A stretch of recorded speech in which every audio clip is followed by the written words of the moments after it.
សួស្តីបងប្អូនក្រោយពីមេឃភ្លៀងមេឃនឹងស្រឡះដល់មេឃស្រឡះយើងស្រួលលក់ដូរតោះទៅមើលទាំងអស់គ្នាថ្ងៃនេះមានបន្លែអីខ្លះទៅចាថ្ងៃនេះគឺបានមករៀបចំបន្លែពេលព្រឹកហើយមើលដីឡើងសើមនៅឡើយទេណាបងប្អូនចាមេឃទៅតែភ្លៀងហើយណាឥឡូវគឺមករៀបចំបន្លែចាហើយថ្ងៃនេះមករៀងថ្ងៃដែរណាបងប្អូនដល់គ្នាគឺថាវាពិបាកក្នុងការធ្វើដំណើរបន្តិចថ្ងៃហ្នឹង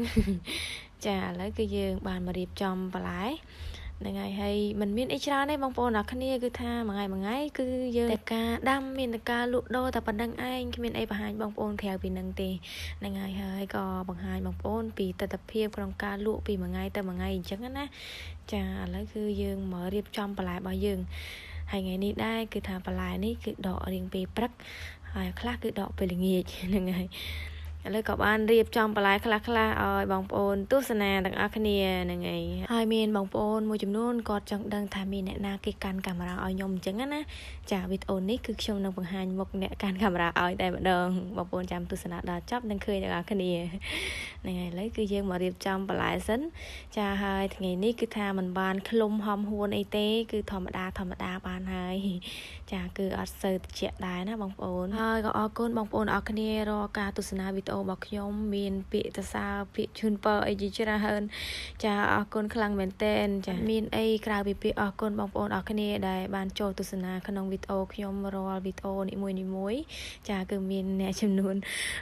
ចូលទស្សនាច្រើនមែនទែនហើយអត់មានអីក្រៅពីការអរគុណនឹងទេចាឥឡូវគឺយើងងាកមកមើលការ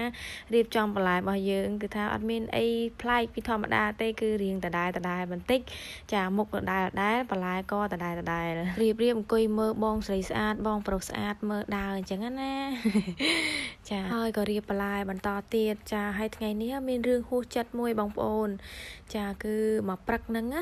គឺពាក់អាវខាងខុសដល់បងប្អូនអរគ្នាគឺថានិយាយទៅយើងមិនដឹងយើងអត់មានអារម្មណ៍ថាខ្មាស់គេដល់ពេលយើងដឹងហើយនិយាយថាខ្មាស់គេហ្មងតែអត់មានណាគេដឹងថាខ្ញុំពាក់អាវខុសហើយដោយសារផ្លាក់វានៅខាងជាប់សក់អញ្ចឹងវាអត់គេដឹងហ្នឹងហើយដល់ពេលទាញអាវបិទអញ្ចឹងណាបិទលាវក៏ឃើញអាវលាវខាងខុសអញ្ចឹងបានដឹងថាពាក់អាវខុសនិយាយថាអត់ដឹងតែម្ដងណាបងប្អូន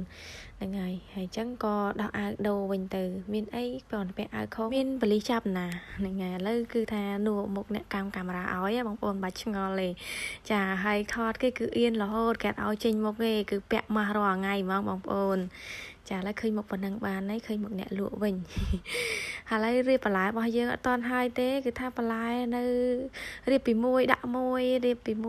អញ្ចឹងណាគឺរៀបចំឲ្យវាស្អាតដើម្បីភាពតាក់ទាញអញ្ចឹងណាឥឡូវគឺយើងមកច្រកបន្លែឲ្យមួយសិន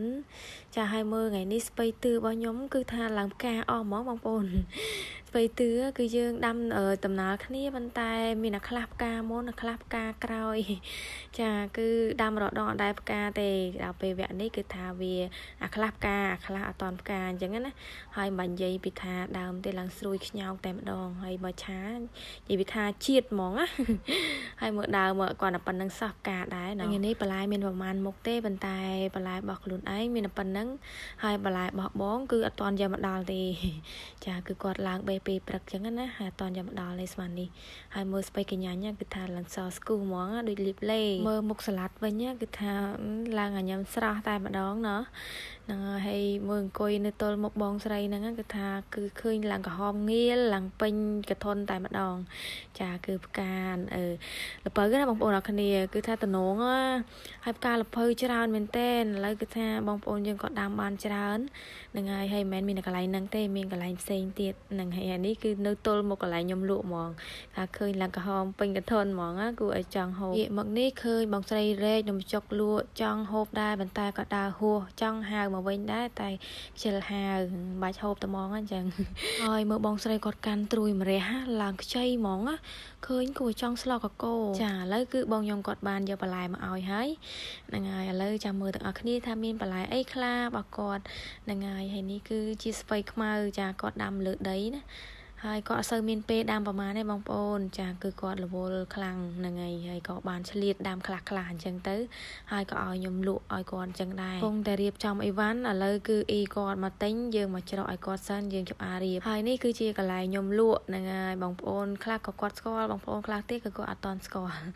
ចាហើយឥឡូវនេះគឺថាមានបងប្អូនគាត់ស្គាល់ច្រើនគាត់ស្គាល់តាម Facebook វាអីចឹងណាហើយក៏គាត់មករកកន្លែងតែម្ដងគឺមានបងប្អូនច្រើនដែលមករកខ្ញុំដែលថាស្គាល់តាម Facebook អញ្ចឹងណាបងប្អូនហើយក៏អរគុណខ្លាំងមែនតើដែលបានមករកទីតាំងខ្ញុំផ្ទាល់តែម្ដងហើយមកជួយទិញច្រើនពីខ្ញុំអញ្ចឹងណាមានអីក្រៅពីពាក្យអរគុណបងប្អូនដែលជួយទិញទេហ្នឹងហើយឥឡូវគឺយើងមករៀបចំបន្លែបងហ្នឹងហើយបន្លែគាត់គឺមានស្ពៃខ្មៅហើយនឹងសណ្តែកគួរហើយសណ្តែកគួរដែរគឺគាត់ដាំខ្លួនឯងបេះមកថ្មីស្រស់ហ្មងហើយមានទាំងផ្ទីទៀតឥឡូវគឺយើងមកច្រកអីវ៉ាន់ឲ្យម៉ួយសិនហើយថ្ងៃនេះអាពេលរៀបមកគឺថាមេឃភ្លៀងបន្តិចហើយដល់ពេលនេះគឺមេឃរាំងវិញហើយបើកថ្ងៃដល់ពេលរៀបចំបន្លែអីហើយគឺថាមេឃស្ទុំរកភ្លៀងវិញទៀតហើយបងប្អូនចាមេឃធ្វើស៊ីហ្មងឥឡូវយើងបានច្រកបន្លែរួចហើយអរគុណពូច្រើនចា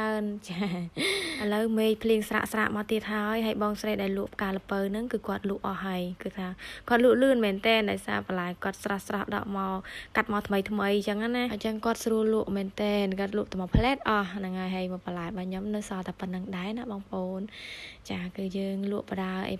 មេឃភ្លៀងបដាណាឃើញតាក់ឯបងប្អូនហើយសាឡាត់អស់ហើយសល់តែម្ដុំទេហើយមានផ្លែដូងទៀតថ្ងៃនេះបានហូបកាហ្វេទេហូបទឹកដូងឥឡូវក៏យើងបានមកអង្គុយក្រោមឆ័ត្រហើយគឺថាម្ចាស់តូគាត់បានមកដល់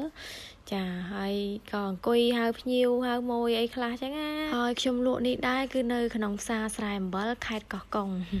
ចាមានបងប្អូនគាត់ខមមិនសួរជាច្រើនអញ្ចឹងក៏យើងប្រាប់តាមហ្នឹងទៅចាគឺទីតាំងស្រួលរនៅក្នុងផ្សារតែម្ដងហើយចង់ប្រាប់ថាផ្សារនេះសម្បូរគ្រឿងសមុទ្រណាបើថាបានមកអីដាក់លុយឲ្យច្រើនមកស្រួលងាយទិញឥឡូវមកមើលស្រីស្អាតក៏លក់បន្លែទាំងអស់គ្នា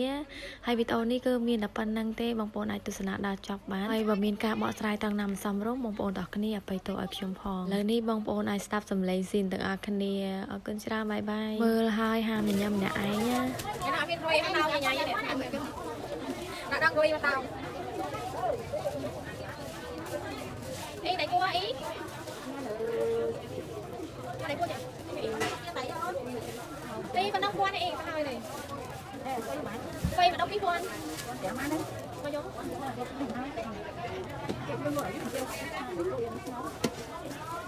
់នេះហើយ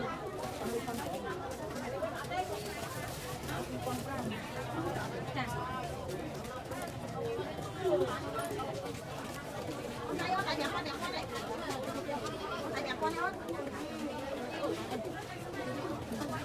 con đi, má, lấy cua mà.